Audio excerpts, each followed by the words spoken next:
આપણને ખીલ થયા હોય તો એને આપણે ફોડી નાખીએ તો ખીલ વધે કે ઘટે, આવું મોટા ભાગના લોકોનો ક્વેશ્ચન છે. તો એનો જવાબ આપવા માંગુ છું કે તમે ખીલને ફોડો તો એ ખીલ બમણા વધે છે, કારણ કે ખીલની અંદર જે બેક્ટેરિયા હોય છે, જે ચિકાસ હોય છે, તે સ્પ્રેડ થાય છે, એટલે તે બીજી અન્ય જગ્યાએ પણ તે ખીલ સ્વરૂપે બહાર નીકળી શકે છે. એટલે ખીલને ક્યારેય ફોડવા ન જોઈએ. નંબર 2, ખીલ ફોડવાથી તમને કાળા ડાઘ પણ થવાની શક્યતાઓ વધી જાય છે. જ્યાં ખીલ હશે ત્યાં કાળા ડાઘ થઈ જશે. એટલે આપણે ખીલને ક્યારેય ફોડવા ન દેવા જોઈએ. જેમ તે કુદરતી રીતે થયા છે એમ કુદરતી રીતે મટાડવાના જ પ્રયત્ન કરવા જોઈએ.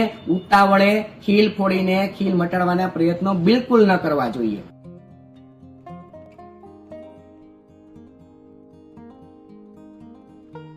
આપણને ખીલ થયા હોય તો એને આપણે ફોડી નાખીએ તો ખીલ વધે કે ઘટે, આવું મોટા ભાગના લોકોનો ક્વેશ્ચન છે. તો એનો જવાબ આપવા માંગુ છું કે તમે ખીલને ફોડો